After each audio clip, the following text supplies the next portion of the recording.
Hello guys, in this video I'm going to show you how to set to avoid toll roads on the Eurowag Navi application. But first of all, I just want to mention, please don't forget to subscribe to our channel, because at 100,000 subscribers we are going to show you our YouTube revenue statistics and growth strategy, how to make money online. So let's jump into it. First of all, open the application on your device. Click to the profile icon at the upper right corner of the screen and go to the settings button.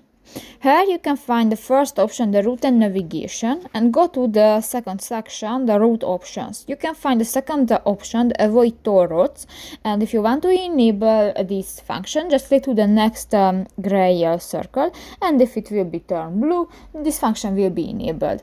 So that's pretty much it for this video, guys. See you in the next one. Bye bye.